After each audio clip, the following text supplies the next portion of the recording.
जी, तो आज हम अपनी बात स्टार्ट करेंगे फाइल्स के ऊपर के फाइल हैंडलिंग जो है आज के हमारे लेसन के अंदर जो चीज़ें हमारी रहती थी प्रोग्रामिंग फंडामेंटल के एतबार से उसमें फाइल हैंडलिंग रह गया था और डायनामिक एलोकेशन और मेमोरी फंक्शंस जो हैं तीन चार फंक्शन वो हैं और उसमें दो बड़ी टेक्निकल चीज़ें हैं उसको हम डिस्कस करेंगे।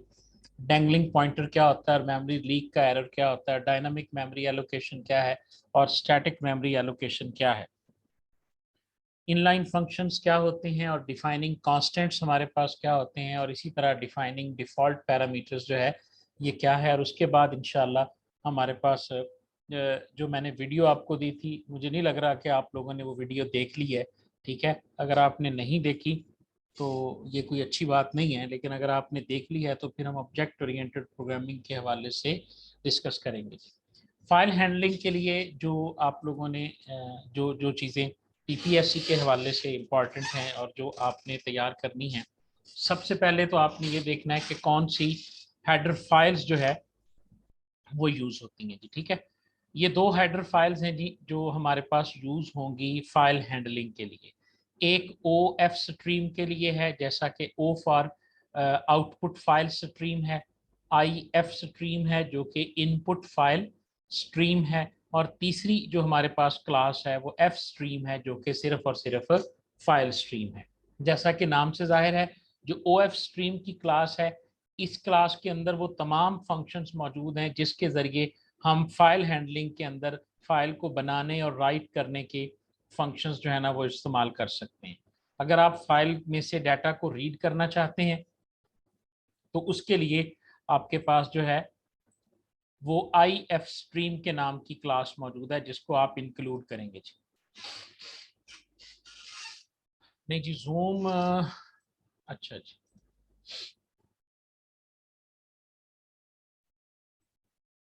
हाँ जी, ये इतना काफ़ी है जी। आप लगता है मोबाइल से देख रहे हो ना तो इसलिए आपको दिक्कत हो रही है। अगर मोबाइल पे भी हैं तो इसको लैंडस्केप व्यू में कर लें।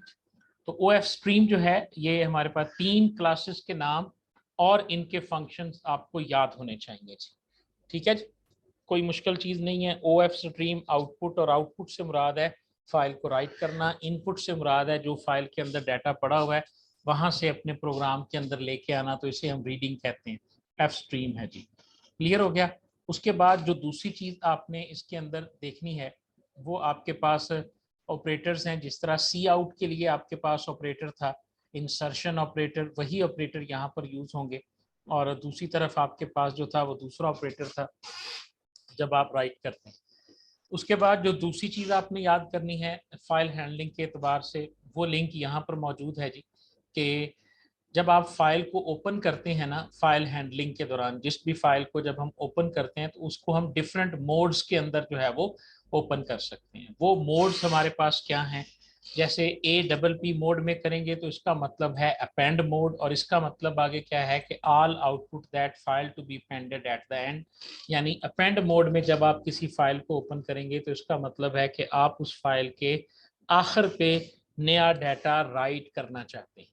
अगर आप ए टी ई अगर ये वाला मोड चूज करते हैं तो इसका मतलब है कि आप output for move read and write control to the end of the file, उस सूरत में आप इसे करना चाहते हैं। इनका मतलब है कि आप फाइल को रीडिंग के लिए करना चाहते हैं, आउट का मतलब है आप उसे राइटिंग के लिए। यानी यहाँ पर इनपुट और आउटपुट का मतलब क्या है। इनपुट फाइल का मतलब है फाइल में से डाटा को प्रोग्राम में इनपुट करना। जिस तरह हम कीबोर्ड से नहीं इनपुट करते तो वो प्रोग्राम में जाता है सी इन के जरिए, बिल्कुल इसी तरह जब एक फाइल भी चूंकि एक्सटर्नल सोर्स है प्रोग्राम के लिए, तो जब वहां से डाटा प्रोग्राम में आएगा तो इसे हम इन कहेंगे यानी रीडिंग कहेंगे। और जब आपके प्रोग्राम में से कोई डाटा फाइल में जाके राइट होगा तो उसे हम आउटपुट कहेंगे। जिस तरह सी आउट होता है कि प्रोग्राम के अंदर डाटा होता है और आउटपुट स्क्रीन के ऊपर हमें वो नजर आता है। तो ये जो मोड हैं इनकी तादाद भी आप देख लें जी, टोटल तादाद इनकी 5 है। और इनमें से कौन सा मोड क्या करता है, ट्रंक का जो मोड है, अगर तो फाइल ऑलरेडी एग्जिस्ट है तो इसके तमाम कंटेंट्स को वो ट्रंकेट कर देगा और फिर इस फाइल को ओपन कर देगा। अगर आप किसी फाइल को ओपन करते हैं रीड कर राइट करने के लिए लेकिन वो फाइल ऑलरेडी एग्जिस्ट करती है, समझ आ रही है ना, तो it might give an error कि ये फाइल पहले से मौजूद है। लेकिन अगर आप ट्रंकेट करेंगे तो उसके अंदर वो पहले अगर मौजूद होगी तो वो इस एरर को हैंडल कर लेगा जी। ठीक है, ये बात समझ में आ गई। ये मोड आपने याद करने हैं, ठीक हो गया। और उसके बाद ये तीन जो क्लासेस के नाम है इनको आपने याद करना है। ये हेडर फाइल्स भी कहलाती हैं और ये क्लासेस भी कहलाती हैं, ठीक है ना। आप देखें, हम इनको हेडर फाइल्स के अंदर जो है वो इंक्लूड करेंगे, यानी किसी भी नाम से आप इसे जहन में बिठा सकते हैं। तो सी प्लस प्लस और सी के कॉन्टेक्स्ट में हम इसे हेडर्स कहते हैं। अब आ जाएं आगे, जो अगली चीज आपने फाइल हैंडलिंग के बारे में याद करनी है, चंद फंक्शंस हैं। यानी फाइल को ओपन करने का फंक्शन ओपन का फंक्शन है, और इसमें जितने पैरामीटर हैं इन पैरामीटर्स की और इसकी रिटर्न टाइप का आपको पता होना चाहिए। ये 5-6 लाइनें बनती हैं टोटल। 3 मोड, 3 हो गई, 5 आपके सॉरी 3 हेडर फाइल्स, 5 मोड, कितने हो गए जी 8। और उसके बाद ओपन का फंक्शन, और ओपन के फंक्शन की रिटर्न टाइप वाइड है, और इसके अंदर 2 पैरामीटर हम पास करेंगे। एक पैरामीटर फाइल का नाम होगा और दूसरा पैरामीटर उसका मोड होगा, जिस मोड में हम उस फाइल को खोलना चाहते हैं। जैसे आप देखें कि आपने ओ एफ स्ट्रीम क्लास का एक वेरिएबल बना लिया या एक ऑब्जेक्ट बना लिया, ठीक है। वेरिएबल भी कहेंगे और इसे ऑब्जेक्ट भी कहेंगे। ऑब्जेक्ट कहेंगे तो ज्यादा बेहतर नाम इसका हो जाएगा, क्योंकि वेरिएबल्स आमतौर पे प्रिमिटिव डेटा टाइप्स के होते हैं। ये आउट फाइल के नाम का ऑब्जेक्ट बना लिया। अब हम आउट फाइल के नाम से ओपन का फंक्शन कॉल करेंगे। इसमें ये देखें, फाइल का नाम दिया और साथ ही हमने लिखा कि IOS डबल कॉलन, और रेजोल्यूशन ऑपरेटर कहते हैं इसको। ये वाला जो होता है ना, ये रेजोल्यूशन ऑपरेटर कहलाता है सी के अंदर। और उसके बाद हमने इसको आउटपुट मोड में, या ये और ऑपरेटर है, या उसे ट्रंकेट मोड में हमने इसे ओपन कर लिया है। क्या फायदा होगा इसका? इसका फायदा ये होगा कि अगर फाइल पहले से भी इस नाम की मौजूद होगी तो उस फाइल में मौजूद सारा डाटा खत्म हो जाएगा और ये फाइल आपके लिए ओपन कर दी जाएगी, ताकि आप इसके अंदर डेटा को राइट कर सकें, ठीक है। और इसी तरह अब आप देखें, एफ स्ट्रीम में ए फाइल, ये एक ऑब्जेक्ट क्रिएट किया और आप इसे इस तरह से भी ओपन कर सकते हैं, फाइल ओपन। और उसके बाद आपने 2 मोड भी आपने बता दिए कि आउटपुट मोड में भी खोल दो और इनपुट मोड में भी खोल दो। क्योंकि एफ स्ट्रीम जो है, ये क्लास जो है, आउटसाइड नेम है फाइल का? नहीं जी नहीं, कहाँ आउटसाइड, ये नाम है फाइल डॉट डैट, ये आपके पास फाइल का नाम है जो फाइल बनने जा रही है, ठीक है ना। उसके बाद आपने ए फाइल लिखा जी। ए फाइल के बाद आपने, अब ये भी एक ऑब्जेक्ट है, लेकिन ये किस ऑब्जेक्ट का है? एफ स्ट्रीम का। और हमें पता है एफ स्ट्रीम जो क्लास है, इस ऑब्जेक्ट के जरिए हम फाइल को इनपुट मोड में भी खोल सकते हैं और आउटपुट मोड में भी खोल सकते हैं। इसीलिए हमने दोनों मोड जो हैं वो यहाँ पे मेंशन किए हुए हैं, ठीक है जी। ओपन का फंक्शन, ये क्लोज का फंक्शन है, वाइड क्लोज। किसी किस्म का कोई पैरामीटर नहीं है, जो आपका ऑब्जेक्ट नेम है उसके साथ डॉट डाल के आप क्लोज के फंक्शन को कॉल करेंगे। मसलन यहाँ पर आप देखें कि आपके आपके ऑब्जेक्ट का नाम माई फाइल है, तो आप माई फाइल डॉट क्लोज को कॉल करेंगे, ठीक है जी। आपके ऑब्जेक्ट का नाम माई रीड फाइल है, तो आप माई रीड फाइल डॉट क्लोज के फंक्शन को कॉल करेंगे। तो क्लोज के फंक्शन से आप अपनी फाइल को क्लोज कर देते हैं। अब सवाल आ गया कि हमने फंक्शन में राइट कैसे करना है। तो राइट करने के लिए आपके पास इंसर्शन का जो है वो ऑपरेटर मौजूद है, और इंसर्शन ऑपरेटर के बाद आपके पास ऑब्जेक्ट होना चाहिए या तो ओ एफ स्ट्रीम का जो कि आउटपुट फाइल स्ट्रीम है, या फिर एफ स्ट्रीम का, चूंकि जो इनपुट भी कर सकती है और आउटपुट भी कर सकती है। जो काम आप सी आउट ऑब्जेक्ट से करते थे, जब सी आउट जो है ये कंसोल आउटपुट करता है, सी आउट कंसोल आउटपुट, और ओ एफ जो है ये आउटपुट फाइल स्ट्रीम होगी और ये डाटा आपका फाइल में राइट हो जाएगा। ये मिसाल देखें जरा, हमने एक स्ट्रिंग बनाई है माई टेक्स्ट के नाम की, और हमने इनपुट फाइल में, सॉरी ये इनपुट के लिए है, ये है राइटिंग का कोड जो है ना। हमने एक ऑब्जेक्ट बनाया है ओ एफ स्ट्रीम टाइप का और फाइल नेम इसे पास किया है फाइल नेम डॉट टेक्स्ट। ये फाइल जो है ये क्रिएट हो जाएगी, और माई फाइल और इंसर्शन ऑपरेटर के बाद जो टेक्स्ट आपने यहाँ पर लिखा है, ये टेक्स्ट इस फाइल के अंदर जो है वो जाके स्टोर हो जाएगा, ठीक है। ऑनलाइन जीडीबी मैं आपको करके दिखा देता हूँ यहाँ पे। इसके अंदर हम चाहते हैं और C++ को चलाते हैं। ठीक हो गया जी। और उसके बाद ये सारा कोड मैं डिलीट करके यहाँ पेस्ट करता हूँ। ठीक है, और मैं इसे रन करता हूँ तो आप देखेंगे main.cpp के साथ एक नई फाइल क्रिएट हो गई है। Files can be tricky but it is funny. Okay, मैं इस फाइल को डिलीट करता हूँ और दोबारा इस प्रोग्राम को मैं रन करता हूँ तो आप देखेंगे कि एक नई फाइल क्रिएट होके उसके अंदर जो है ये डाटा लिखा जाएगा। ठीक है, अगर मैं चाहता हूँ कि ये डाटा मुझसे इनपुट लिया जाए और उसके बाद जो है वो इसमें राइट किया जाए तो आप यहाँ पर सी आउट कर सकते हैं, enter data to write into file. Okay, और उसके बाद आप सी इन कर सकते हैं किसी एक वेरिएबल के अंदर। यहाँ पर आप कोई वेरिएबल बना लें, हमें स्ट्रिंग टाइप का वेरिएबल एक बनाना पड़ेगा str, और स्ट्रिंग चेक करें कि str इसमें काम करता है डायरेक्ट के नहीं करता। Let me check that one. अगर तो करेगा तो ठीक है, हाँ जी कर रहा है जी काम ये str। यहाँ पे दिस इज माई टेक्स्ट। ठीक है जी, हम इसको डिलीट करते हैं, यस करते हैं, और यहाँ पर इस स्ट्रिंग की बजाय अब मैं str लिख देता हूँ। अब मैं इसको रन करूँगा, ये मुझसे आउटपुट पूछेगा। ठीक है जी, hello EPSC aspirants. Okay, enter करूँगा तो आप देखें कि ये वाला डाटा जो है वो यहाँ पे राइट हो गया। मैंने डॉट डॉट लिख दिया था इसलिए से उसने इसको राइट नहीं किया।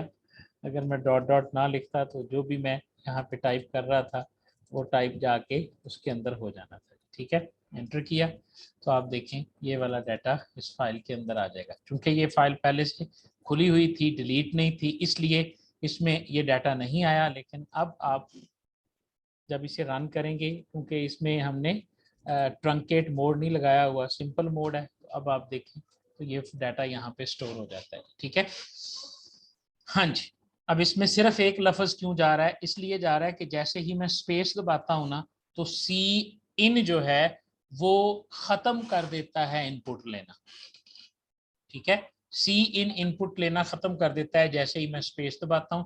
तो इसके लिए मुझे कोई और फंक्शन जो है वो यूज करना पड़ेगा। मेरा ख्याल है एक फंक्शन होता है गेट एस के नाम से, अगर वो चल गया यहाँ पे तो कंफर्म नहीं है मुझे, जो इनपुट लेता है नहीं, वो यहाँ पे नहीं चलेगा। इसके लिए हमें कॉल करना पड़ेगा इसकी लाइब्रेरी को, जो भी इसकी लाइब्रेरी। बहरहाल जी, ये मकसद था आपको बताने का कि जब आप फाइल क्रिएट करते हैं तो आपकी फाइल जो है वो इस तरह से रीड हो जाती है जी। तो राइटिंग फाइल के लिए आपने सिंपल इंसर्शन ऑपरेटर को यूज करना है, और उसके बाद जो भी आपका टेक्स्ट होगा वो टेक्स्ट चाहे इस तरह आपने दिया हुआ है, वो टेक्स्ट चाहे आपने फॉर्मेट करके दिया हुआ है, वो टेक्स्ट चाहे आपने इनपुट लेके देना है, जिस तरह भी देना है ये डाटा इसके अंदर जाके फीड हो जाएगा। उसके बाद है जी रीड। रीड करने के लिए आपके पास एक्सट्रैक्शन ऑपरेटर है, ये नाम याद कर लें जी इनके। ठीक है, इंसर्शन ऑपरेटर और एक्सट्रैक्शन ऑपरेटर, तीन ऑपरेटर्स के नाम मैंने इसके अंदर आपको बता दिए हैं जी। एक है इंसर्शन ऑपरेटर, ठीक हो गया जी ये वाला। फिर है एक एक्सट्रैक्शन ऑपरेटर और उसका सिंबल बनता है ये वाला। और फिर मैंने बोला दिस वन, मेरा ख्याल है जहाँ तक कि इसको रेजोल्यूशन ऑपरेटर कहते हैं सी के अंदर। ठीक है, कंफर्म कर लीजिएगा, लेकिन मुझे जहाँ तक याद है यही है। रीड करने के लिए आपको रीड का फंक्शन कॉल करना पड़ेगा, यानी आप गेट लाइन का फंक्शन भी कॉल कर सकते हैं। और इसी तरह यहाँ पर अगर आप देखें तो इसने गेट लाइन का फंक्शन ही कॉल किया हुआ है। ठीक है, तो इन फंक्शंस के जरिए आप अपनी फाइल का नाम देंगे और जो भी डाटा होगा वो माई टेक्स्ट नाम के वेरिएबल के अंदर रीड हो जाएगा। और वो माई टेक्स्ट आपने यहाँ पे सी आउट कर दिया हुआ है, तो आप देखेंगे कि फाइल नेम डॉट टेक्स्ट के अंदर जो डाटा मौजूद होगा वो यहाँ पर आपको प्रिंट किया हुआ नजर आ जाएगा। ठीक है, फाइल पोजीशन पॉइंटर्स। और आखिरी चीज जो आपने इसके अंदर याद रखनी है वो आपके पास हैं ये दो पॉइंटर्स, लाजमी तौर पे इनके नाम और इनके काम जो हैं वो आपने याद कर लेने हैं। सीक जी का फंक्शन है जिसे हम सीक गेट कहते हैं, सीक पी का फंक्शन है जिसे हम सीक पुट कहते हैं। इसके जरिए आप अपनी फाइल के अंदर अपने पॉइंटर को सेट कर सकते हैं कि आपने कहाँ से फाइल को रीड करना है। जैसे कर्सर नहीं हम कहते, उसके जरिए आप सीक जी और सीक पी के जरिए आप अपनी फाइल के अंदर अपने पॉइंटर्स को कंट्रोल कर सकते हैं। ठीक है जी। डायरेक्शन के मोड आप देख सकते हैं जी, एक बिगिनिंग का मोड है, एक इसके अंदर करंट की पोजीशन है और एक एंड की पोजीशन है। तो ये टोटल आपके पास फाइल हैंडलिंग से रिलेटेड चीजें हैं जिनको आपने याद करना है जी। ठीक है जी। किसी का कोई क्वेश्चन है तो वो पूछ सकता है जी।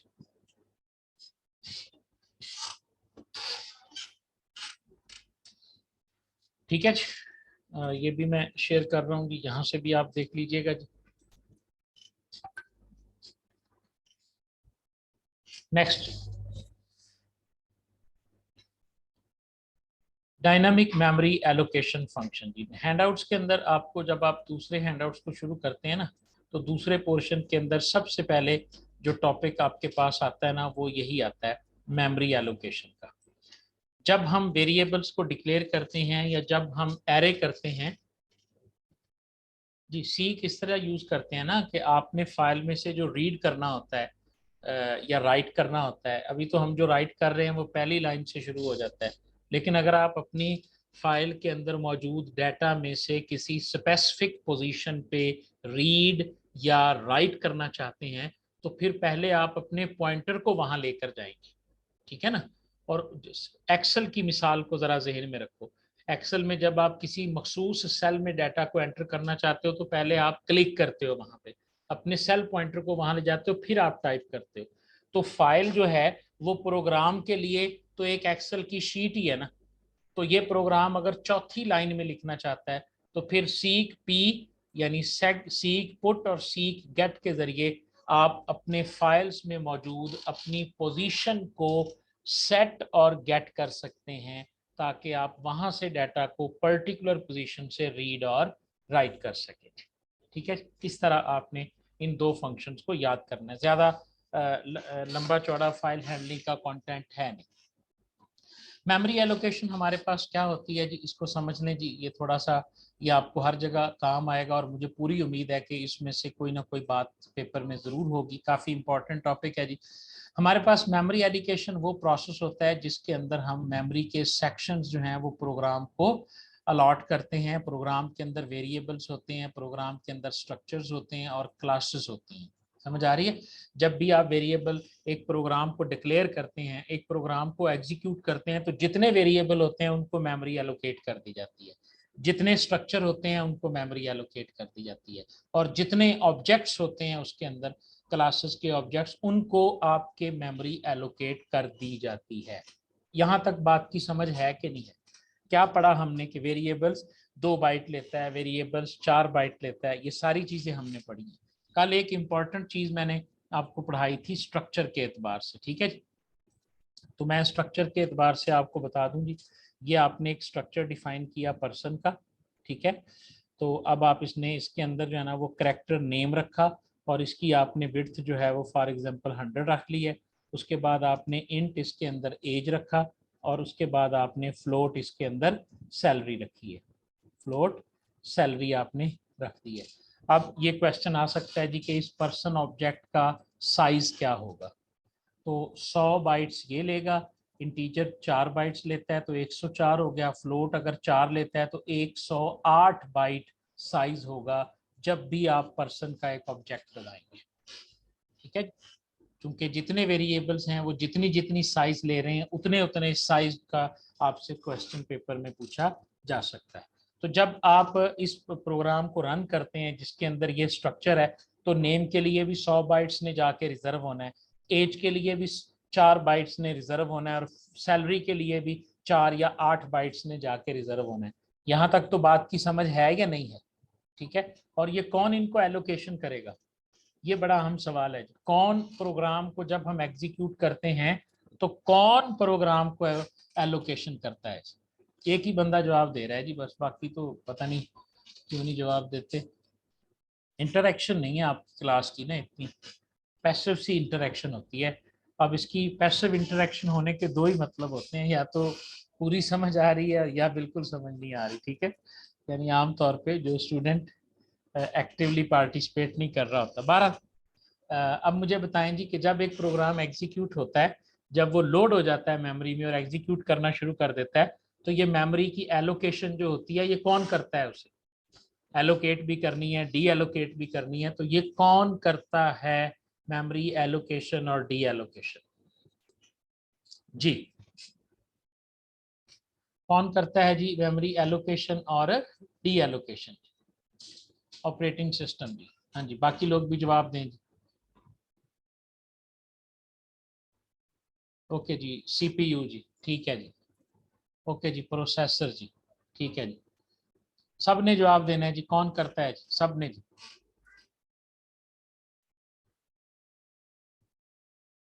जी मुस्तफ़ा कमाल साहब आप भी जवाब दें। नवीद साहब कल भी क्लास में नहीं थे और आज भी नहीं है, और मुश्तबा भी मुझे नजर नहीं आ रहा। हाँ जी, क्या हो गया इनको? जी सीपीयू जी, लोडर जी, ठीक है जी। हाँ जी, शेड्यूलर या डिस्पैचर, ठीक है जी।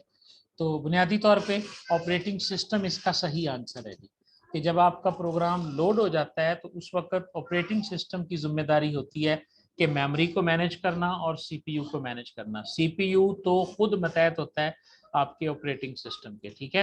सीपीयू तो एलोकेट किया जाता है प्रोग्राम को। जब एक प्रोग्राम एग्जीक्यूट करता है तो उसे तीन चीजें ऑपरेटिंग सिस्टम देता है: सीपीयू, मेमोरी और इनपुट और आउटपुट डिवाइसेस, ठीक है। ये तीन रिसोर्सेज होते हैं जो किसी भी एक प्रोसेस को रन होने के लिए चाहिए। जरा ये टास्क मैनेजर देखें मेरे कंप्यूटर का, और उसके बाद ये इसमें प्रोसेस जो चल रहे हैं ये प्रोसेस देखें, और हर प्रोसेस के अगेंस्ट देखें इसे क्या मिला हुआ है। सीपीयू मिली हुई है, मेमोरी मिली हुई है, वर्चुअल मेमोरी मिली हुई है, क्योंकि नेटवर्क भी एक रिसोर्स होता है तो नेटवर्क भी मिला हुआ है, और कितनी ये पावर यूज कर रहा है। तो ये वो रिसोर्सेज हैं जो ऑपरेटिंग सिस्टम जो है एग्जीक्यूटेड, जो प्रोसेस जो प्रोग्राम एग्जीक्यूट कर रहे होते हैं इनको देता है।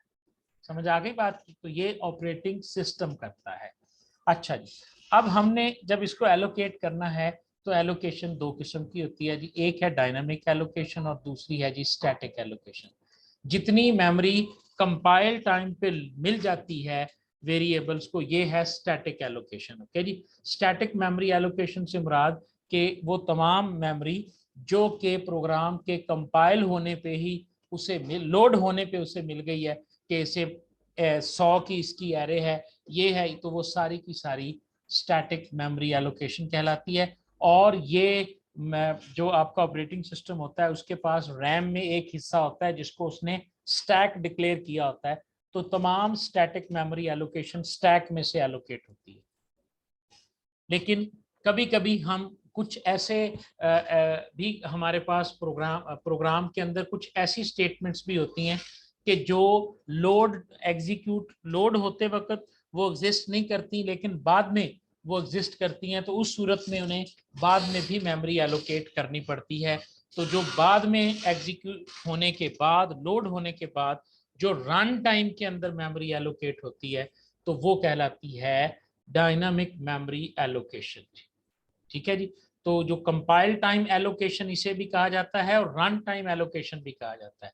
कंपाइल टाइम एलोकेशन जो है ये स्टैटिक एलोकेशन कहलाती है, और जो एग्जीक्यूशन रन टाइम पे एलोकेशन होती है उसे डायनामिक मेमोरी एलोकेशन या रन टाइम एलोकेशन भी कहते हैं। स्टैटिक मेमोरी एलोकेशन स्टैक में से होती है, और जो रन टाइम होती है वो हीप में से होती है। ये बात यहाँ पे समझ आ गई सबको? तो अब रन टाइम पे करने के लिए जो आपके पास फंक्शन है जी, एक कैलेओक का फंक्शन है, ये प्रोग्रामर ने खुद लिखना है, ये वो कंप्यूटर ने नहीं करनी। जब आपने कोई मेमोरी इंक्रीज करनी है तो आपने खुद कोड लिखना है। तो सी प्लस प्लस के अंदर एक कैलेओक का फंक्शन है जो कि मेमोरी को डायनामिकली जो है वो आप इसको रन करता है और एलोकेशन करता है जी। इसमें दो पैरामीटर्स हैं कैलेओक की, आपने पढ़ लेनी है जी, एक साइज है और एक उसके पास जो वेरिएबल होता है उसकी साइज है जी, के आपने किस साइज की मेमोरी जो है, और एक मतलब आपने इंटीजर को डिक्लेयर करना है रैंडमली डायनामिकली, और कितने इंटीजर करने हैं, हर इंटीजर 4 बाइट का होता है। तो इस तरह आप दो पैरामीटर पास करेंगे कैलेओक फंक्शन को, तो वो इसको डिक्लेयर कर देगा। आप यहाँ पर भी देख सकते हैं कैलोक वर्सेस मैलोक, ये दो फंक्शन हैं जी। इन दोनों का मैलोक फंक्शन क्रिएट करता है सिंगल ब्लॉक ऑफ मेमोरी, जो भी साइज आपका होता है। कैलोक फंक्शन जो है वो मल्टीपल ब्लॉक्स ऑफ मेमोरी जो है वो भी एक सिंगल वेरिएबल को एलोक कर सकता है जी। ठीक है, ये दो फंक्शन है, दोनों का काम सेम है, लेकिन कम काम करने के अंदाज में फर्क हो सकता है। ठीक है जी, आप देखें डिफरेंस क्या है कि जो मैलोक है ये एक आर्गुमेंट लेता है, और which is the number of bytes, कितनी बाइट्स एलोकेट करनी है, सिर्फ और सिर्फ मैलोक को ये बता दो 100 बाइट्स, 1000 बाइट, 5000 बाइट, और ये सिंगल ब्लॉक ऑफ मेमोरी यानी कंसेक्टिव 5000 बाइट जो है वो एलोकेट कर देगा। ये एलोकेशन आपके प्रोग्राम, आप प्रोग्रामर हैं, आपको पता है कि किसको एलोकेट करनी है, प्रोग्राम किसी वेरिएबल को करनी है, एरे को करनी है, या किसी ऑब्जेक्ट को करनी है। जबकि कैलोक जो है ये दो आर्गुमेंट्स लेता है। नंबर वन ये पूछेगा कितने ब्लॉक्स मैंने एलोकेट करने हैं और हर ब्लॉक का साइज कितना है।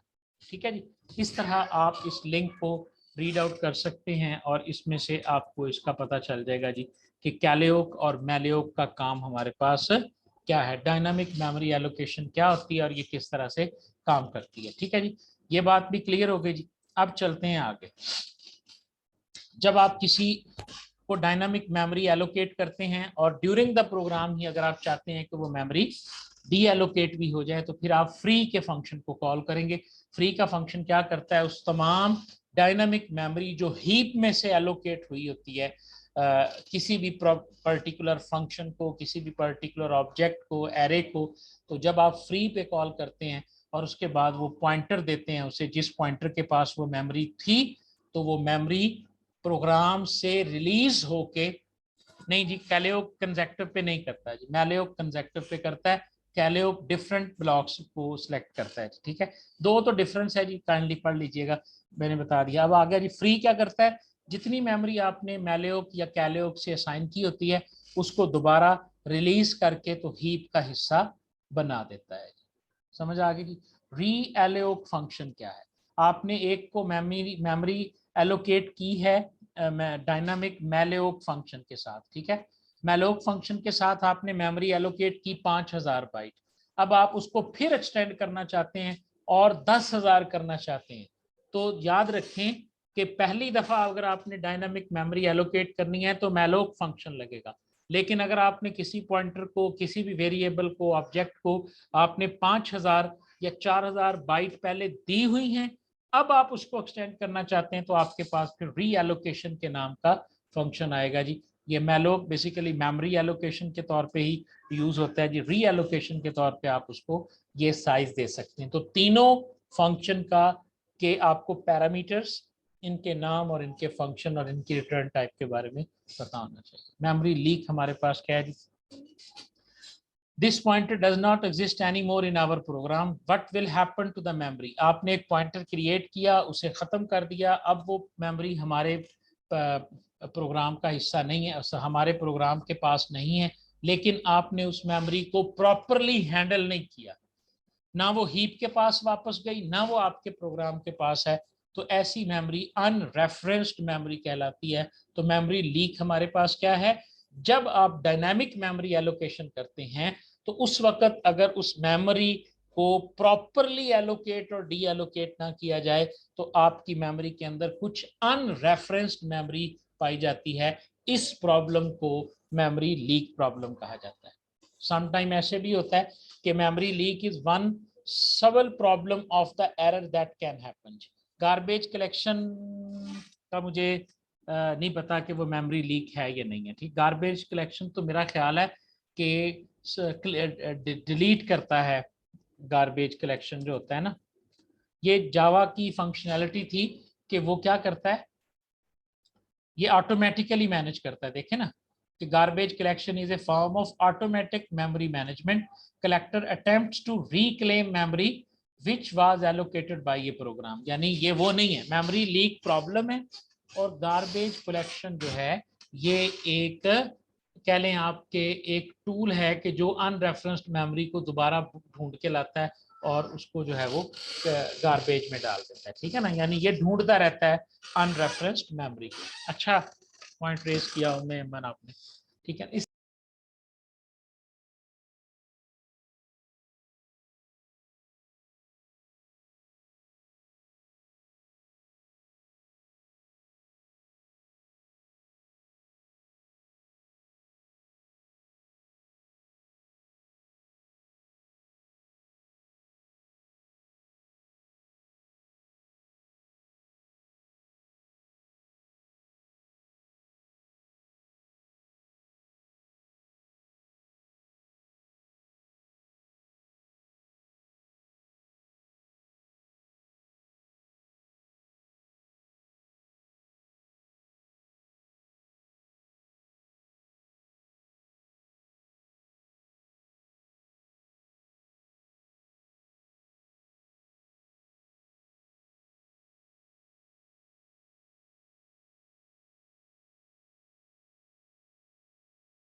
जी अब आप देखें जी हमारे पास कि ये सेम नहीं होता जी। डैंगलिंग पॉइंटर्स जो है ये हमारे पास एक और प्रॉब्लम है, और मेमोरी लीक जो है ये और प्रॉब्लम है। जितनी आपकी मेमोरी अनरेफरेंस होती चली जाएगी वो आपके इस्तेमाल से गुजरती चली जाएगी। ये देखें यहाँ पर आकर आप देखें तो आपकी मेमोरी जो है वो 55% जो है वो इस वक्त अवेलेबल है, ठीक है। टोटल आपकी जो रैम है वो 7.8 GB है और 55% इस वक्त अवेलेबल है।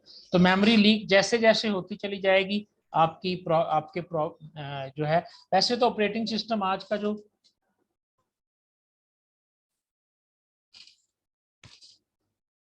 जी अब देखें जी आप जो अब शो हो रही है जी स्क्रीन, जो आज का ऑपरेटिंग सिस्टम है ना जी, जो जैसे विंडोज 10 चल रही है आजकल या 11 चल रही है, तो उसमें उसका मेमोरी मैनेजमेंट बहुत अच्छा है। लेकिन फिर भी अगर एक पुअर प्रोग्राम होगा जिसके अंदर अच्छे तरीके से मेमोरी को अन रेफरेंस नहीं किया जाता, फ्री के फंक्शन को कॉल नहीं किया जाता, तो उससे मेमोरी लीक की प्रॉब्लम हो सकती है, ठीक है जी।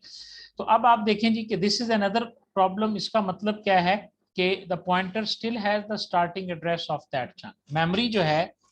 मेमोरी जो है वो वापस चली गई है हीप के पास, लेकिन पॉइंटर के पास उसका एड्रेस अभी भी मौजूद है। तो ये एक ऐसा पॉइंटर होगा कि जो एक ऐसी मेमोरी को पॉइंट आउट कर रहा होगा कि जो वापस डी एलोकेट हो चुकी हुई है या अनरेफरेंस्ड हो चुकी हुई है। तो उस सूरत में एक रन टाइम एरर आएगी और आपका प्रोग्राम जो है वो क्रैश कर जाएगा, ठीक है। इसलिए जो डैंगलिंग पॉइंटर की प्रॉब्लम है ये भी इसके अंदर शामिल होती है। ठीक हो गया जी, यहाँ तक बात की समझ आ गई जी। तो अब अगर इससे मजीद हमारा जो नेक्स्ट टॉपिक है वो छोटे छोटे 2-3 टॉपिक हैं जी, कि इनलाइन फंक्शंस क्या हैं, और इसी तरह एक फंक्शन के अंदर हम डिफॉल्ट पैरामीटर्स को किस तरह से पास कर सकते हैं।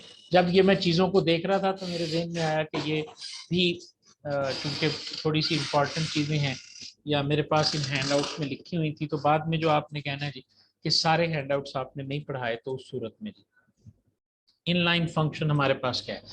जब आप सी प्लस प्लस में किसी भी फंक्शन को इनलाइन डिफाइन कर देते हैं तो उस इनलाइन फंक्शन से क्या होता है जी, one of the important feature of C plus plus है, पहले अंडरस्टैंड कर लें कि फंक्शंस जो हैं वो क्यों यूज होते हैं। बहरहाल हम करते क्या हैं जी, होता है इसमें ये है, ये देखें जी कि जब आप किसी फंक्शन को यहाँ पे कॉल करते हैं ना, ये आपने फंक्शन को कॉल किया क्यूब डॉट सी को, तो कंपाइलर क्या करता है कि इस फंक्शन को कॉल किया जाता है, इसकी जगह लिखा नहीं जाता, ठीक है जी। ये जरा समझ लीजिएगा, थोड़ा सा टेक्निकल है ये, ठीक है जी। नहीं जी, इनलाइन सीएसएस का कॉन्सेप्ट इसमें नहीं है, ये थोड़ा सा आप समझें। एक प्रोग्राम है, जैसे ये आपके पास एक प्रोग्राम है, ठीक है ना, ये वाला यहाँ पर आपने इसको किया, तो कंपाइलर क्या करेगा, आपकी जो डेफिनेशन है फंक्शन की वो जहां भी पड़ी हुई है, वो उस डेफिनेशन से यहाँ से कंट्रोल वापस वहां चला जाएगा और वहां से उसकी एग्जीक्यूशन स्टार्ट हो जाएगी। ये नॉर्मल फंक्शंस के अंदर होता है और इसी तरह आपने पढ़ा हुआ होगा, ठीक है ना।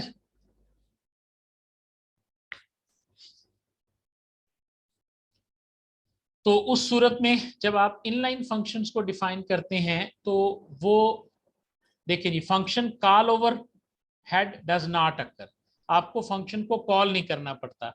इससे क्या होता है कि आप जब कंपाइलर कंपाइल करता है ना, तो जहां जहां वो फंक्शन कॉल हो रहा होता है ना, वो क्या करता है कि उस फंक्शन को उठा के वहां पे राइट कर देता है, ठीक है जी। तो ये आपका ओवरहेड बचाता है फंक्शन को कॉल करने का और फंक्शन को पुश एंड पॉप करने का। दायरा जब कॉल करेंगे तो वो पॉप होगा और जब आप उसे रिलीज करेंगे तो वो पुश होगा। तो इस एफर्ट को बचाने के लिए ये इस तरह से है कि एम्बेडेड मतलब आपका फंक्शन जब इनलाइन आपने किसी फंक्शन को डिक्लेयर किया होगा तो मेन प्रोग्राम में जहां जहां क्यूब 3 को कॉल किया जाएगा कंपाइलर आपका इस सारी डेफिनेशन को वहां वहां डाल देगा। तो जब आपकी एग्जीक्यूशन यहाँ से स्टार्ट होगी तो यहाँ से कंट्रोल वापस यहाँ नहीं जाएगा, यहाँ पर पहले ही आपका वो फंक्शन उसकी डेफिनेशन यहाँ पर मौजूद होगी, लिहाजा ना तो कॉल करने का ओवरहेड होगा और ना ही आपका कंट्रोल जो है वो ट्रांसफर होगा।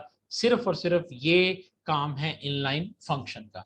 जब आप इनलाइन फंक्शन को क्लासेस और ऑब्जेक्ट्स की सूरत में आप डिफाइन करते हैं तो उस वक्त ये समझ लें कि क्लास के सारे फंक्शन जो होते हैं वो बाय डिफॉल्ट इनलाइन ही होते हैं, आप चाहे उनको डिफाइन करें या ना करें। ऑब्जेक्ट ओरिएंटेड प्रोग्रामिंग के अंदर जो होते हैं वो सारे के सारे इनलाइन फंक्शंस ही कहलाते हैं। समझ आ गई बात की? ठीक हो गया जी। उसके बाद आ गया जी declaring constant in C plus plus. C plus plus आप में आप कांस्टेंट वेरिएबल को किस तरह से डिक्लेयर करते हैं जी, वो देख लें जी।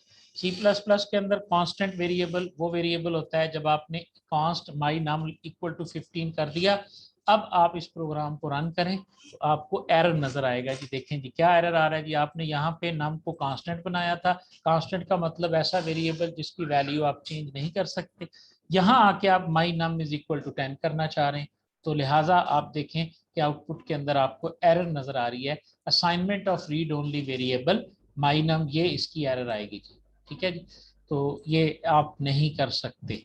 डिक्लेयर करने का तरीकाकार क्या होगा जी कि आप किसी भी डाटा टाइप से पहले कीवर्ड लिखेंगे या रिजर्व वर्ड लिखेंगे कॉन्स्ट का। ठीक है जी, लेकिन इसके अलावा भी एक तरीका होता है डिक्लेरेशन। देखते हैं जी कांस्टेंट को डिक्लेयर करने का एक और तरीका भी होता है। एक तो ये हो गया क्रिएट मैक्स रोज फ्लोट, इस तरह आमतौर पे हम आउटसाइड द फंक्शन जो है ना उनको लिख लेते हैं। और ये एक ट्रेडिशन है, ये एक ट्रेडिशन है कि सी प्लस प्लस में जब कांस्टेंट को डिक्लेयर किया जाता है ना तो उस वेरिएबल का नाम हम सारा कैपिटल में लिखते हैं, जैसे मैक्स अंडरस्कोर रोज, जैसे पी आई पाई, और जैसे ये फाइल नेम। ओके, ये एक रूल नहीं है, याद रखिएगा, ये नेमिंग रूल नहीं है, लेकिन ये एक नेमिंग कन्वेंशन है कि आप इसको किस तरह से यूज कर सकते हैं। ठीक है जी, डिफरेंट वेज ऑफ कांस्टेंट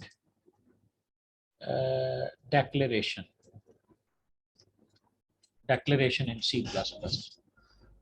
दूसरा जो तरीका था वो मेरे ज़हन से निकला हुआ था, एट डिफाइन से भी आप इसको जो है ना वो डिक्लेयर करते हैं। ठीक है, ये देखें जी, आपके पास एक तरीका है यूजिंग डिफाइन प्री प्रोसेसर। आपने लिखा हैश डिफाइन आइडेंटिफायर का नेम और उसकी वैल्यू लिख दी, यानी ऐसे लिख दिया आपने कांस्टेंट इंट वेरिएबल, और ये तो हो गया ना पहला तरीका।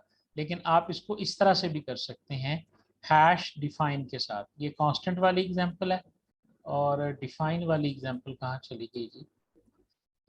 ये डिफाइन वाली एग्जांपल है जी कि आप हैश डिफाइन और उसके बाद पाई लिखेंगे, 3.14 लिख देंगे, तो इस तरह ये एक वेरिएबल डिफाइन हो जाएगा। इसे मैक्रो भी कहते हैं और डिफाइन हैश डिफाइन के साथ आप कांस्टेंट को भी डिफाइन कर सकते हैं। वैसे तो मैंने आपसे कहा था कि आपने जो मशहूर प्री प्रोसेसर्स हैं उनके नाम और उनके फंक्शन जो हैं वो आपने याद कर लेने हैं। ठीक हो गया जी। उसके बाद आखिरी बात आज की हमारी रह गई है जो कि है डिफाइनिंग डिफॉल्ट पैरामीटर्स की। जब आप एक फंक्शन को बताते हैं default parameters in C plus plus, Geeks for Geeks की एग्जांपल को देखेंगे क्योंकि इसका कोड भी मुझे समझ में आता है और इस पर मैं बहुत ज़्यादा काम करता हूँ। जितने भी मेरे इंटरनेशनल स्टूडेंट्स हैं उनको मैं W3 school, Geeks for Geeks पर यही रेफर करता हूँ। देखिए जी सी प्लस प्लस 3 जी, what are default parameter values. आपने यहाँ लिखा जी माई फंक्शन और उसमें एक पैरामीटर है कंट्री का और उसको इक्वल टू नॉर्वे लिख दिया। क्या आपने इस तरह से फंक्शन की डेफिनेशन देखी है पहले? कितने लोग हैं जिन्होंने इस तरह से फंक्शन के पैरामीटर की डेफिनेशन इससे पहले देखी है जी? ठीक है जी, हाँ जी। अब इस तरह की डिक्लेरेशन आ जाए और आपसे पूछा जाए तो आप बता देंगे, आप कहेंगे जी ये तो गलत है, ठीक है ना। और फिर आप कहेंगे जी कि सवाल तो मैंने किया था लेकिन वो पता नहीं क्यों गलत हो गया। This is called default declaration. आप जरा इस फंक्शन को कॉल करें जी आप this is called default parameter.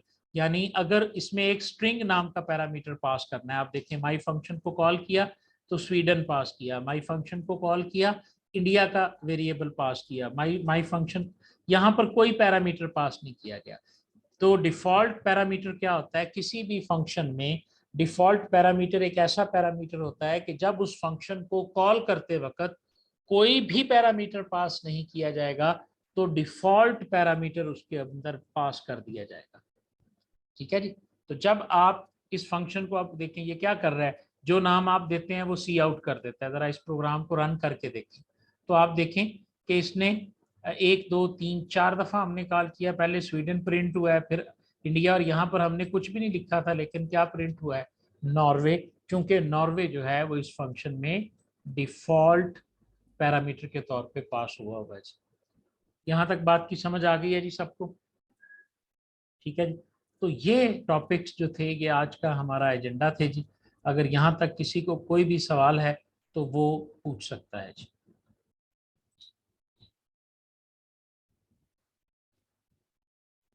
Ji, polymorphism हमारे पास क्या है। तो पॉलीमॉर्फिज्म के लिए आप देखें कि हमारे पास ये बेसिकली ऑब्जेक्ट ओरिएंटेड प्रोग्रामिंग का एक बड़ा पिलर है, एक बड़ा प्रिंसिपल है, जो 4 बड़े प्रिंसिपल्स हैं उनमें से एक है। तो इसका मतलब ये है कि डिस्क्राइब सिचुएशंस, वो सिचुएशंस बताता है which occurs in several different forms, जो कि डिफरेंट फॉर्म्स के अंदर अकर होती है, ठीक हो गया। अब यहाँ पर सुन लें जी कि पॉलीमॉर्फिज्म को अचीव करने के लिए, पॉलीमॉर्फिज्म के प्रिंसिपल को अचीव करने के लिए जो तरीका कार इस्तेमाल होता है उसे फंक्शन ओवरराइडिंग कहते हैं, ठीक है। फंक्शन ओवरराइडिंग के जरिए हम जिस प्रिंसिपल को इंप्लीमेंट करते हैं, एक है प्रिंसिपल, एक है उसकी इंप्लीमेंटेशन, समझ आ रही है। एब्स्ट्रैक्शन और इंफॉर्मेशन हाइडिंग ये प्रिंसिपल हैं हमारे पास। 4 बड़े प्रिंसिपल्स की हम बात करते हैं जी ऑब्जेक्ट ओरिएंटेड की। हमारे पास एब्स्ट्रैक्शन है, क्या जी, focus on relevant details and leave the irrelevant details, ठीक हो गया जी। रेलेवेंट डिटेल्स को आपने फोकस करना है और इररेलेवेंट को छोड़ देना है, ये कह रहा है प्रिंसिपल्स ऑफ एब्स्ट्रैक्शन, ठीक हो गया। उसके बाद आ जाता है आपके पास इनकैप्सुलेशन। इनकैप्सुलेशन से मुराद क्या है जी कि आपने अपने, जिस तरह कैप्सूल नहीं होता, इसी तरह पूरे ऑब्जेक्ट की प्रॉपर्टीज और मेथड्स को आपने इनकैप्सुलेट करना है। वो बाहर नजर नहीं आनी चाहिए, बाहर से ना पता चले कि इसके अंदर क्या है। तो उसे क्या कहते हैं जी कि hiding unnecessary, hiding unnecessary details, sorry, hiding necessary details, in hiding unnecessary details in the object and only show the necessary details, समझ आ रही है जी। तो अब्स्ट्रैक्शन में और इंटरफेस में भी बुनियादी फर्क यही है। अब्स्ट्रैक्शन में हम ये ले डाउन करते हैं जी कि रेलेवेंट चीजों को रखना है, इररेलेवेंट को नहीं रखना। अब जो रेलेवेंट हैं उसके ऊपर हम इनकैप्सुलेशन लगाते हैं कि जिन चीजों का बाहर जाना जरूरी नहीं है उनको आप इनकैप्सुलेट कर दें और जिनका बाहर जाना जरूरी है उनको आप इंटरफेस में रख दें, समझ आ रही है जी। तो ये यहाँ पे आ गया। तो इसको, इस तरीकाकार को इंफॉर्मेशन हाइडिंग भी कहते हैं। अब ये अचीव कैसे होता है, समझ आ रही है। यानी इनकैप्सुलेशन कैसे अचीव होती है, जिस तरह मैंने कहा कि पॉलीमॉर्फिज्म किस तरह से अचीव होता है। पॉलीमॉर्फिज्म हमारी प्रॉपर्टी है कि जनाब एक ही चीज जब सिचुएशन बदलती है तो उसका बिहेवियर भी बदल जाता है, ठीक है। ये मैं करके भी आपको दिखाता हूँ। यहाँ पे मेरा ख्याल है कि यहाँ पर मैं अगर देखूँ पॉलीमॉर्फिज्म इन ऊप, तो ये मुझे लेके जाएगा कहीं, ये मुझे ले जाए ना जावा के ऊपर, पॉलीमॉर्फिज्म इन जावा। और ये यहाँ पे मैं आपको करके दिखाऊंगा ये पॉलीमॉर्फिज्म, ठीक है। तो पॉलीमॉर्फिज्म में हम क्या कह रहे हैं कि जिसका मतलब है मैनी फॉर्म्स। पॉली का मतलब ही होता है मैनी, और मैनी फॉर्म्स हैं कि यानी एक ही क्लासेस है, एक ही फंक्शन है, और इसको आप जब कॉल करते हैं अगर आप एक सिचुएशन में कॉल करते हैं तो उसका जवाब और है, दूसरी सिचुएशन में कॉल करते हैं तो जवाब और है। ये कॉन्सेप्ट कहलाता है जावा पॉलीमॉर्फिज्म। और इसकी इम्प्लीमेंटेशन किससे होती है? इसकी इम्प्लीमेंटेशन ओवरराइडिंग से होती है, ओवरराइडिंग से। यानी आपने एक क्लास के अंदर एक फंक्शन बनाया बार्क का, उसकी बॉडी ये पड़ी हुई है, आपने इस क्लास से इनहेरिट किया हाउंड को इनहेरिटेंस के अंदर, और ये हाउंड को जब आपने इनहेरिटेंस किया तो बार्क तो इसको मिल गया, क्योंकि जो भी पब्लिक होता है वो मिल जाता है, जो वो मिल जाता है उसके चाइल्ड को। ठीक है, लेकिन आप चाहते हो कि नहीं जी यहाँ पर मैं इसकी डेफिनेशन अलहदा कर दूं, अब आपने इसकी डेफिनेशन जो है वो यहाँ पर अलहदा कर दी, तो ये आपके पास कहला लिया इसने जी। ठीक है, तो यानी जो चीज मैं बता रहा हूँ वो जरा रिलेशनशिप को कायम करें। पॉलीमॉर्फिज्म एक प्रिंसिपल है और इसकी इंप्लीमेंटेशन हम करते हैं ओवरराइडिंग से। ठीक है, तो एब्स्ट्रैक्शन, इंफॉर्मेशन हाइडिंग और इनकैप्सुलेशन जो है, ये भी हमारे पास एक प्रिंसिपल है कि जिसके अंदर हम एक ऑब्जेक्ट जो होता है उसकी ओनली जो रेलेवेंट डिटेल्स होती हैं उनको हम इनकैप्सुलेट कर देते हैं और बाकियों को हम जो है वो शो अप कर देते हैं। तो उसको इम्प्लीमेंट करने का जो तरीका है वो ये है कि जितने डाटा मेंबर्स हैं उन तमाम को प्राइवेट कर दो, और उनको एक्सेस फिर कैसे देनी है बाहर, उनको एक्सेस जो है वो सेटर और गेटर के जरिए दे दो। तो याद रखना कि keeping the data members private and writing setter and getter for those private data member, ये दो स्टेप जो हैं ये इंप्लीमेंटेशन है इनकैप्सुलेशन की और इंफॉर्मेशन हाइडिंग की।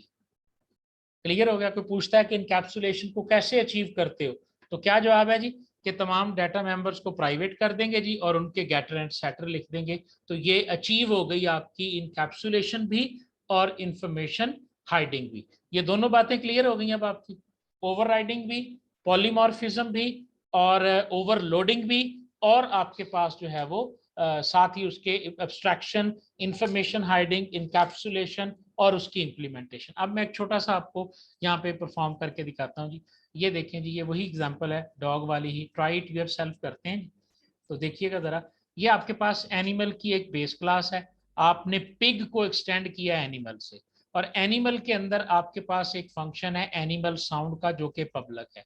जब आपने एनिमल को एक्सटेंड किया पिग में तो एनिमल साउंड का फंक्शन पिग को मिल गया। समझ आ रही है? मिल गया इसे, क्लियर है? लेकिन इसने अपना भी डिफाइन कर दिया। फिर डॉग ने एक्सटेंड किया एनिमल को, इसने अपना एनिमल साउंड डिफाइन कर दिया। ठीक है जी, और फिर उसके बाद जब आपके पास ओवरलोडिंग, हाँ जी वो बात की बात है। अच्छा जी, अब आप देखें डॉग को कर दिया, ये तीन क्लासेस हैं जी, एनिमल है और ये जो जो जो चाइल्ड क्लासेस हैं पिग और एनिमल। अगर आप इस फंक्शंस को फिलहाल आप इसमें से डिलीट कर देते हैं, ये देखें जी मैंने इनको डिलीट कर दिया, और यहाँ पर क्या किया हमने, एक ऑब्जेक्ट माई एनिमल का बनाया, एक माई पिग का बनाया, एक माई डॉग का बनाया। ठीक है जी, ये तीनों हैं एनिमल से। ठीक है, और इसके बाद हमने इसको कॉल किया, यहां पर एनिमल है लेकिन इस एनिमल को हमने इंस्टेंसिएट किया है एनिमल कंस्ट्रक्टर से या एनिमल की क्लास से। माई पिग को इंस्टेंसिएट किया है पिग की चाइल्ड क्लास से। डॉग, माई डॉग को इंस्टेंसिएट किया है डॉग की क्लास से। ये लाइन भी देख लें, इस तरह भी आप इंस्टेंसिएट कर सकते हैं। कहीं ये समझें कि ये गलत है, ये गलत नहीं है। इसमें ये आपकी बेस क्लास है और ये डॉग जो है ये आपकी चाइल्ड क्लास है। अब आपने माई एनिमल जो कि बेस क्लास का मेंबर था, बेस क्लास का ऑब्जेक्ट था, उस पे एनिमल साउंड को कॉल किया। माई पिग जो पिग क्लास का था उसको कॉल किया आपने। अब माई डॉग जो डॉग क्लास का था उसको कॉल किया। रन करें तो देखें सब में एक ही जवाब आएगा, और वो जवाब क्या आएगा जी, this animal makes a sound. This animal makes a sound, क्योंकि जब आप एक्सटेंड करते हैं तो आपको उसकी कॉपी मिल जाती है, ये इसकी कॉपी इसको मिल गई। समझ आ रही है? लेकिन अगर आप इस कॉपी पे नहीं रहते, अपनी कॉपी बनाते हैं, तो आप जरा देखें एक ही फंक्शन को तीन मुख्तलिफ ऑब्जेक्ट के साथ कॉल किया गया है तो तीन मुख्तलिफ आउटपुट आपको नजर आई है। ये कहलाता है different situations and different form. ये आपके सामने एग्जैक्ट डिमॉन्स्ट्रेशन है पॉलीमॉर्फिज्म की। क्लियर हो गया?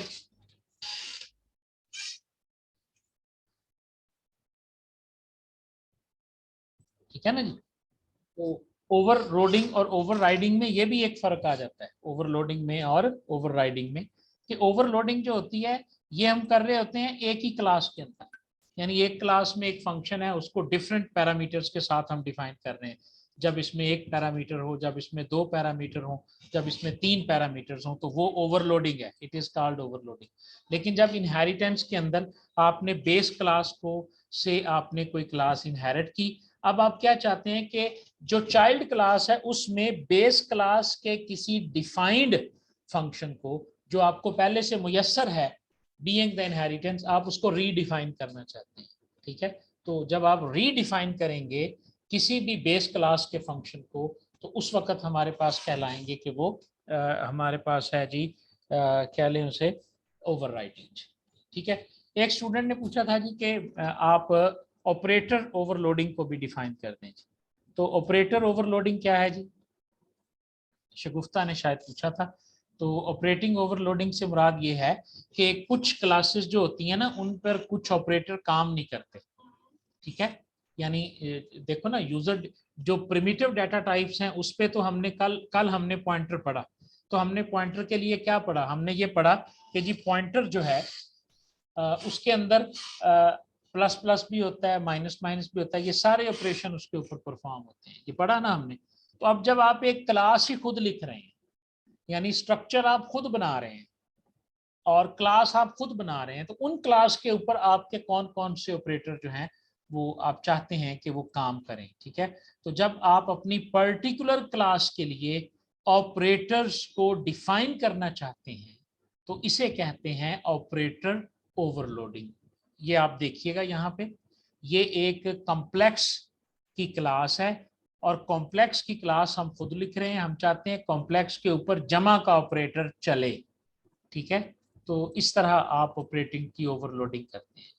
कॉम्प्लेक्स क्लास का नाम लिखा और ऑपरेटर लिख के साथ में प्लस लिखेंगे और उसके बाद आपका जो भी बॉडी है वो बॉडी लिख देंगे। अब जब आप दो कॉम्प्लेक्स ऑब्जेक्ट्स के ऊपर भी प्लस को लिखेंगे तो ये प्लस उसके ऊपर रन होगा।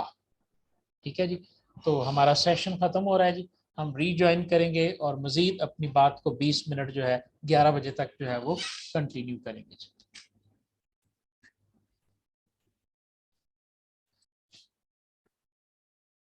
जी, तो हम बात कर रहे थे कि ऑपरेटर ओवरलोडिंग हमारे पास क्या होती है। ठीक है, ऑपरेटर ओवरलोडिंग से मुराद ये है कि जब आप एक बंदा जो होता है, एक प्रोग्रामर अपनी क्लासेस लिखता है, तो जाहिर है उन क्लासेस के ऊपर जो अरिथमेटिक ऑपरेटर्स हैं या जो भी दूसरे ऑपरेटर्स हैं वो सारे के सारे तो काम नहीं करेंगे।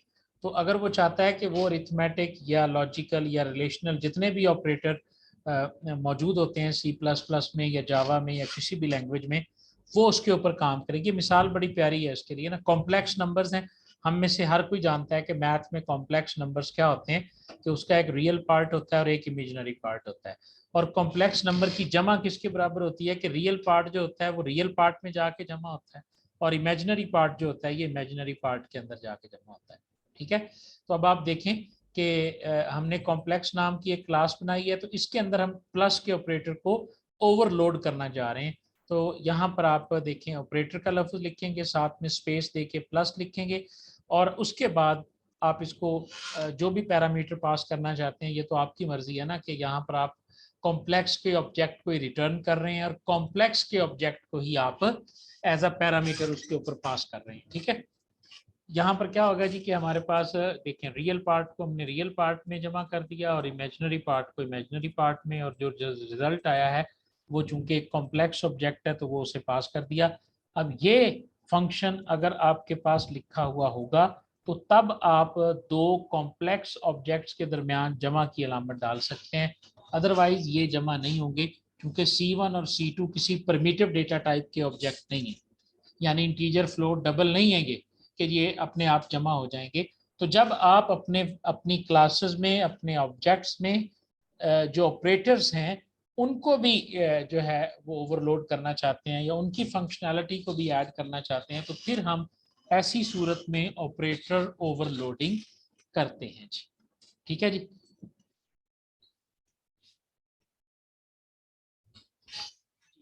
ऑब्जेक्ट ओरिएंटेड प्रोग्रामिंग के अंदर एक कॉन्सेप्ट होता है जनरलाइजेशन का। पहले इसको समझे जरा, ये जनरलाइजेशन का कॉन्सेप्ट क्या है। ये मैं आपको एक डायग्राम की मदद से समझाता हूँ कि जनरलाइजेशन का कॉन्सेप्ट हमारे पास क्या है जी। मेरा ख्याल है कि जो मेरे पास हैंडआउट्स हैं, अगर मैंने ओपन किए हुए हैं, ये आ गए, और इसके बाद मेरे पास आ गए जी शॉर्ट नोट्स। शॉर्ट नोट्स में ऑब्जेक्ट ओरिएंटेड प्रोग्रामिंग,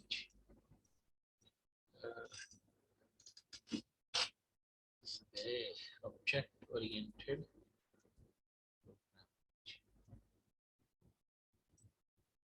स्टैटिक डेवलपी।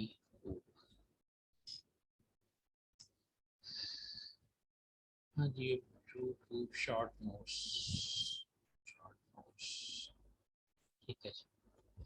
ये आ गया जी, कंट्रोल एफ किया, जनरल, जनरल स्केच है जी।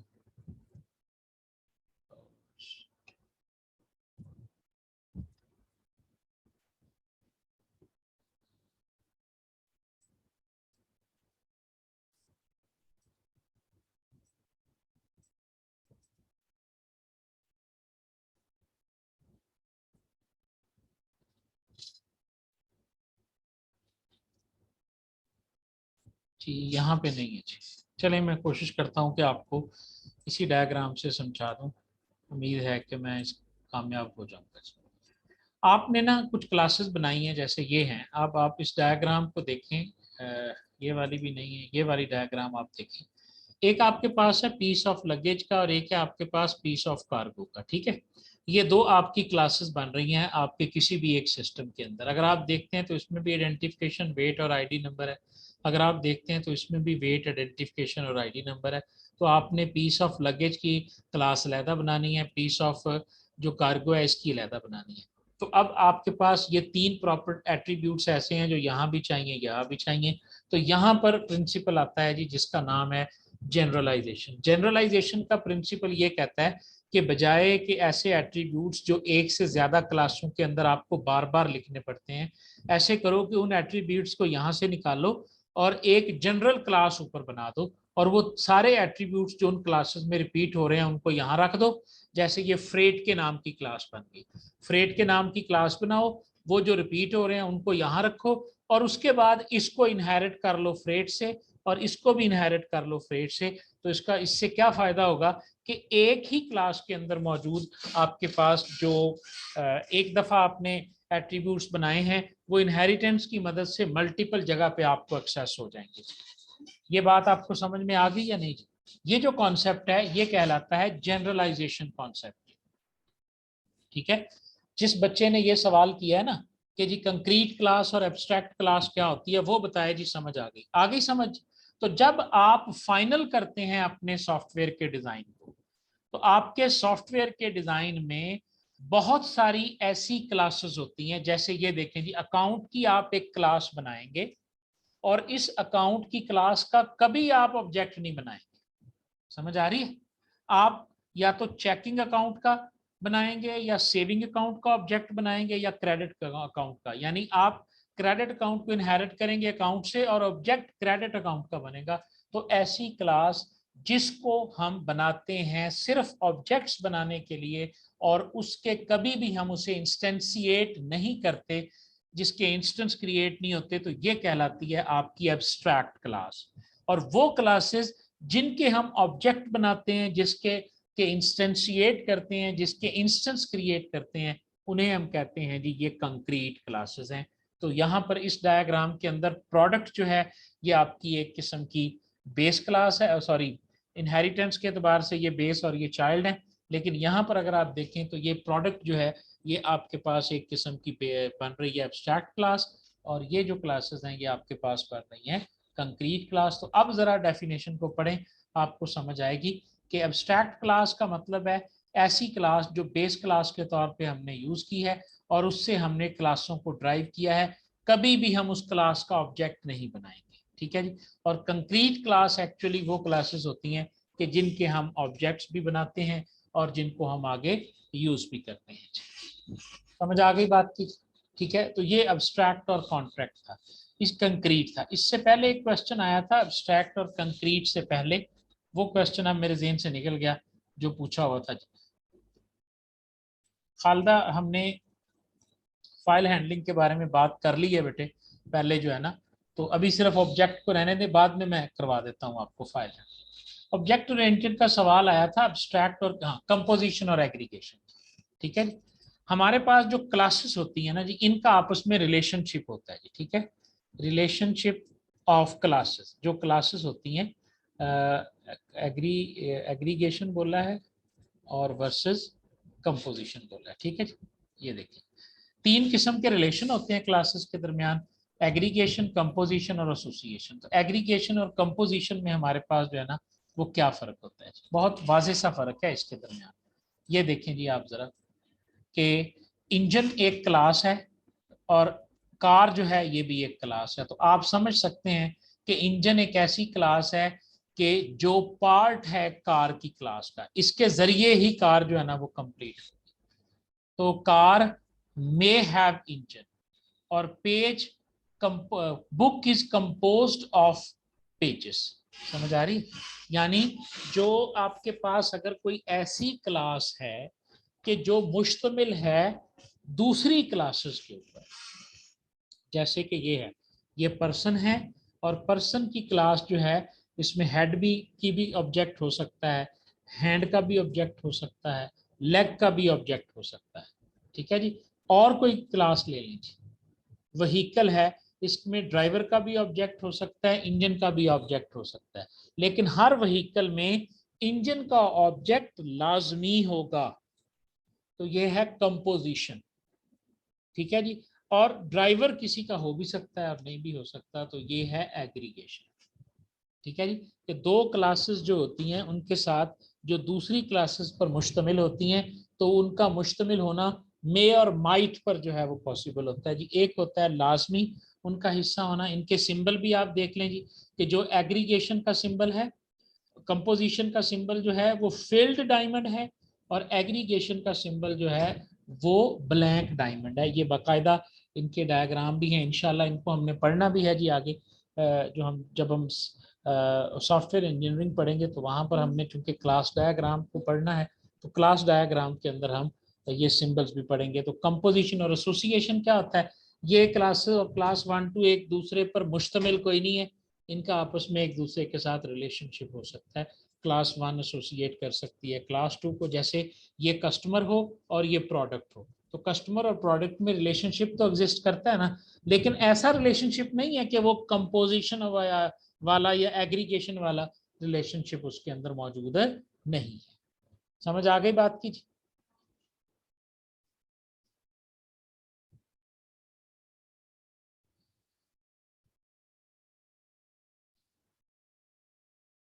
तो डिस्ट्रक्टर और कंस्ट्रक्टर, ठीक है, कंस्ट्रक्टर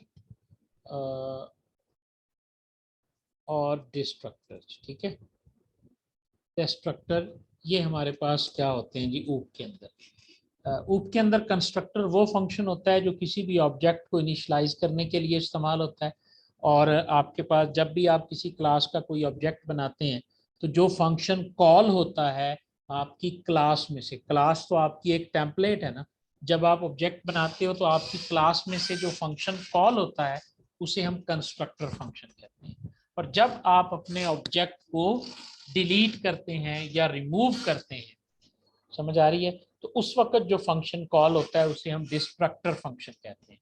कंस्ट्रक्टर फंक्शन जो होता है उसका नाम क्लास के नाम जैसा ही होता है, 100% वही नाम होना चाहिए जो क्लास का नाम है। देखें जी, ये आपके पास एक मिसाल है, कंस्ट्रक्टर वो फंक्शन है जो कि सेम नेम के साथ होता है, और ये उस वक्त कॉल किया जाता है जब आपके पास ये क्लास का नाम है। और उसी तरह ये मिसाल देखें जी, यहाँ पे क्लास का नाम z है, तो ये z के नाम का ये एक फंक्शन आपने बनाया हुआ है, तो ये एक कंस्ट्रक्टर फंक्शन है। डिस्ट्रक्टर फंक्शन क्या होता है कि उसके नाम से पहले आप टिल्ड का निशान लगा देते हैं, तो ये डिस्ट्रक्टर फंक्शन है। अब जरा ये कॉल कैसे हो रहा है, यहाँ पर आपने लिखा z is equal to Z1।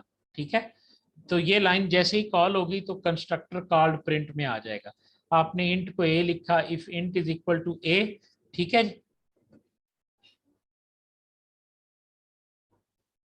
तो उसके बाद आपके पास जो है ना ये डिस्ट्रक्टर का फंक्शन जो है ना वो हो जाएगा जी। ठीक है जी। तो ये हमारी आज की क्लास थी जी। इंशाल्लाह कल हम इसके ऊपर बात करेंगे जी मज़ीद। तो ये वीडियोस आपके LMS में ऐड हो जाएंगी, वहाँ से आप इनको एक्सेस भी कर सकते हैं और देख भी सकते हैं। Thank you very much.